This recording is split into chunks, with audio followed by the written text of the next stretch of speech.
Bom dia, queridos amigos. Que as vibrações do Cristo nos envolvam nessa manhã, convidando a todos a elevar os nossos pensamentos até Jesus. Mestre querido, que possamos nesta manhã compreender com mais profundidade o seu Evangelho para nos libertarmos das questões do mundo. Convidamos a todos a refletir conosco nesta lição que vamos ler agora. É o item 14 do capítulo 11, Amar o próximo como a si mesmo. Caridade para com os criminosos. A verdadeira caridade constitui um dos mais sublimes ensinamentos que Deus deu ao mundo. Completa fraternidade deve existir entre os verdadeiros seguidores de sua doutrina. Deveis amar os desgraçados, os criminosos, como criaturas que são de Deus, às quais o perdão e a misericórdia serão concedidos, que se arrependerem, como também a vós pelas faltas que cometeis contra a sua lei. Considerai que sois mais repreensíveis, mais culpados do que aqueles a quem negardes perdão e comiseração, pois as mais das vezes eles não conhecem. Deus, como conheceis, e muito menos lhes será pedido do que a vós. Não julgueis, não julgueis absolutamente, meus caros amigos, porquanto o juízo que proferirdes ainda mais severamente vos será aplicado, e precisais de indulgência para os pecados em que sem cessar incorreis. Ignorais que há muitas ações que são crime aos olhos de Deus, de pureza, e que o mundo nem sequer como faltas leves considera?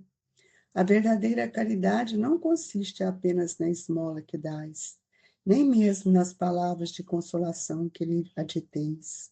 Não, não é apenas isso que Deus exige de vós. A caridade sublime que Jesus ensinou também consiste na benevolência, de que useis sempre e em todas as coisas para com o vosso próximo. Podeis ainda exercitar essa virtude sublime com relação a seres para os quais nenhuma utilidade terão os vossos esmolas, mas que algumas palavras de consolo, de encorajamento, de amor conduzirão ao Senhor Supremo. Estão próximos os tempos, repito-o, em que neste planeta reinará grande fraternidade, em que os homens obedecerão à lei do Cristo, lei que será freio e esperança e conduzirá as almas às moradas ditosos. Amai-vos, pois, como filhos do mesmo Pai. Não estabeleçais diferença entre os outros infelizes, porquanto quer Deus que todos sejam iguais. A ninguém desprezeis. Permite Deus que entre vós se acham grandes criminosos para que vos sirvam de ensinamento. Em breve, quando os homens se encontrarem submetidos às verdadeiras leis de Deus, já não haverá necessidade desses ensinos. Todos os espíritos impuros e revoltados serão relegados para os mundos inferiores, de acordo com as suas inclinações. Deveis àquele de quem falo o socorro das vossas preces. É a verdadeira caridade. Não vos cabe dizer de um criminoso, é um miserável, deve-se expurgar da sua presença à terra. Muito branda é para um ser de tal espécie a morte que lhe inflige. Não, não é assim que vos compete falar. Observai o vosso modelo. Jesus, que diria ele se visse junto de si um desses desgraçados? Lamentá-lo-ia, considerá-lo-ia um doente bem digno de piedade, estender-lhe a mão. Em realidade, não podeis fazer o mesmo, mas pelo menos podeis orar por ele, assistir-lhe o Espírito durante o tempo que ainda haja de passar na terra. Pode ele ser tocado de arrependimento se orardes com fé. É tanto o vosso próximo como o melhor dos homens. Sua alma transviada e revoltada foi criada como a vossa, para se aperfeiçoar. Ajudai, pois, a sair do lameiro e orai por ele. Isabel de França, Havre, 1862. Jesus, querido Mestre, como te saudar nestes dias de Natal, como te saudar em nossa gratidão, se não conseguimos amar os nossos irmãos de caminhada, é sinal de que nós não aprendemos a cartilha do seu amor. Dai-nos, Jesus, força e coragem para que possamos sentir na grandeza do seu amor tudo aquilo que temos a seguir. Fortaleça os nossos pensamentos para que possamos modificar esses sentimentos doentios com energias mórbidas que estão presentes dentro de nós. Senhor, agasalhai-nos no seu coração para que nós possamos compreender a necessidade de vivermos com as diferenças espirituais, no sentido da nossa melhoria espiritual, a fim de que possamos compreender a dor do nosso irmão e que a paz, a esperança seja constante e contínua em nós. Dai-nos a perseverança para que possamos não nos sentirmos a mais, mas igual a todos, recebendo do seu coração as fagulhas divinas do seu amor. Que Deus nos abençoe, agora e sempre. Queridos amigos, caridade para com os criminosos. Essa lição é uma lição que fala profundamente no nosso coração. Porque muitas vezes nós ainda trazemos a trave nos nossos olhos e só vemos o defeito no outro sem olhar para dentro de nós. Como nós vamos pedir clemência a Deus se nós ainda não somos capazes de amar o meu irmão? E quem é o meu irmão? É o Filho de Deus, é o próximo que está mais próximo de nós. E nós estamos agora vivendo, como no início do Evangelho de hoje, precisamos constituir dentro de nós a verdadeira caridade, porque nós estamos no momento da separação do joio e do trigo. E que fraternidade eu tenho? Como eu posso julgar? Que direito eu tenho de incriminar quem quer que seja? Nós precisamos entender a força do Evangelho do Cristo em nossa vida. Quando ele fala de amar ao próximo como a si mesmo, é analisando profundamente o defeito, as dores, as injúrias, o egoísmo, o orgulho que também carrego. E eu não sou um espírito ainda que posso me considerar melhor que o outro. Estamos a caminho, irmãos, e o planeta está nos convidando a irmos de encontro com a fraternidade. Há muitos irmãos que têm semeado a luz da verdade para que nós possamos escolher as intenções elevadas que vão dar desempenho às nossas atividades, mas tomemos cuidado para que a gente não venha mais a esbarrar nos fracassos que ontem tivemos tão presentes. Nós precisamos entender que hoje, nesse momento, estamos vivendo com espíritos das mais diversas ordens, com dois princípios importantes que precisam ser identificados. Primeiro, eles vêm para aprender conosco, e segundo, que nós temos o dever de exemplificar, o dever de ensinar, o dever de sentir o valor do perdão, o dever de educar esses nossos irmãos. Porque quem perdoa de coração qualquer ofensa, não deixa nascer dentro de si aquele arrependimento íntimo que mais tarde nós vamos ter e vamos perceber quanto fomos pequenos. Então, nós vamos ver que nós precisamos compreender e não viver nessa incompreensão de que esse ato digno é que nos aproxima da misericórdia de Deus. Quem é o criminoso, amigos? Nós precisamos entender o que Jesus tem nos pedido. Atire a primeira pedra aquele que estiver sem pecado. Por que que nós nos afastamos daquelas pessoas que nos convidam a nos enxergar melhor, a nos perceber? Então, quando nós não somos simpáticos a alguém, quando alguém toca que eu não gosto e que eu acho que ela quer ser mais que eu, ou que ela tem uma dose de ciúme, de inveja, eu me afasto. Não, mas não é isso.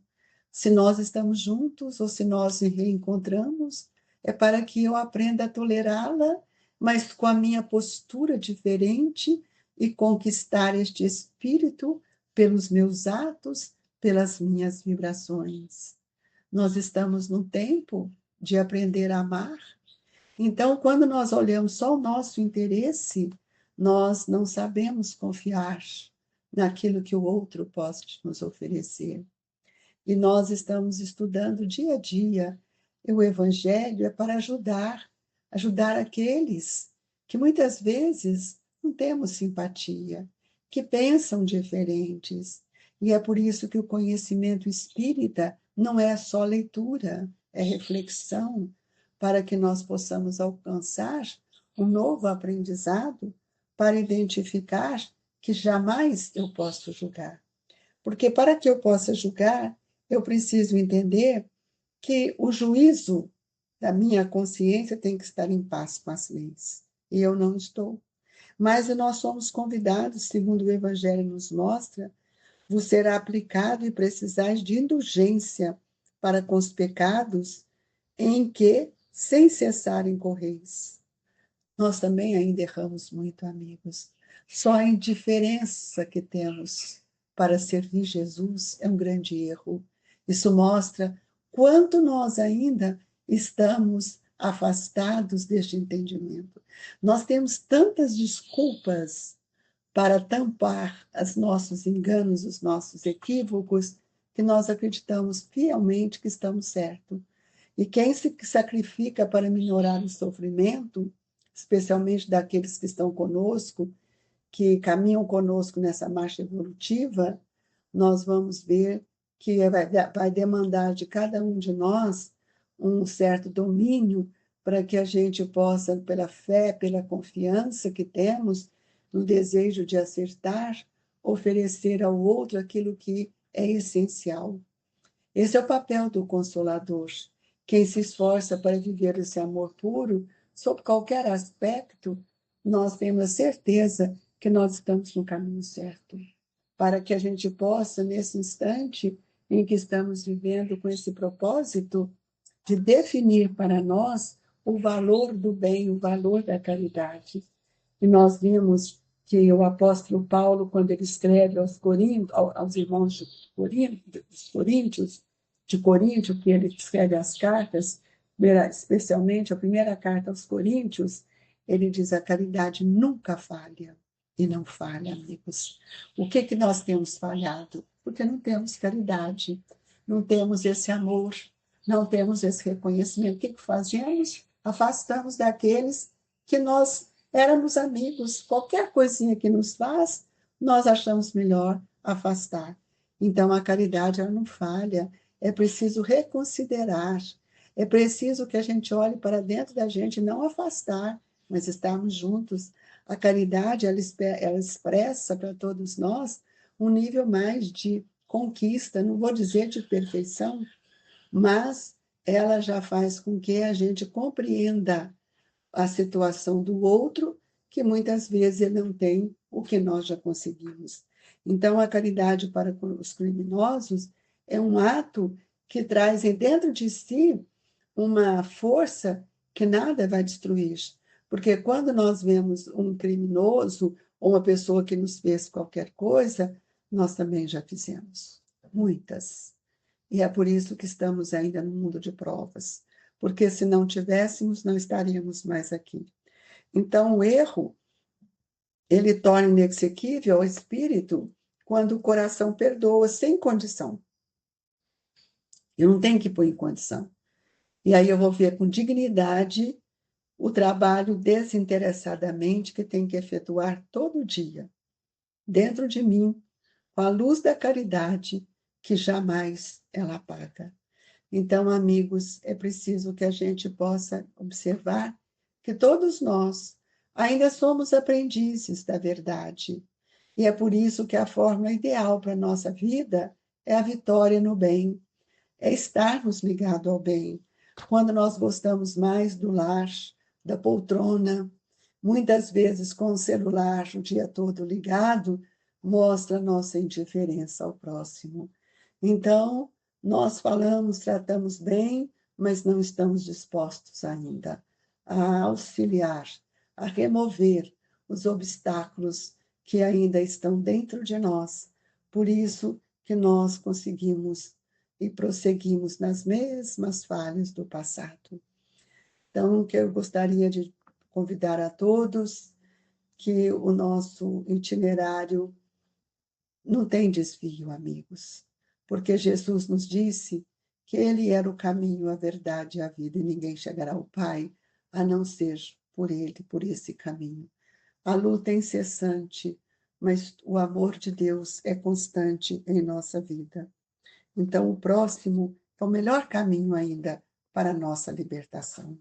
Nós queremos agradecer a Jesus, pedindo a Ele que nos fortaleça, que envolva-nos na alegria do trabalho que o Senhor nos concede, de estarmos juntos com espíritos familiares que muitas vezes não pensam e não comungam conosco com os mesmos ideais, porque eles são instrumentos das nossas modificações. Que o Senhor ilumine a nossa consciência e amplie o nosso pensamento no dever de amar o próximo como gostaríamos que ele nos amasse. E nesta hora do passe, sejamos verdadeiros com a espiritualidade, rogando aquilo que mais necessitamos, e que a luz do amor de tantos benfeitores amigos possam fluidificar as nossas águas, e que a doce e inefável paz nos agasalhe, e que nesta hora deixamos depositado o ósculo de gratidão a todos que têm compartilhado conosco deste Evangelho, em nome do Grupo Espírita Esperança e Caridade, Colégio Allan Kardec. Que Jesus nos abençoe e que todos tenham um feliz e santo Natal com Jesus.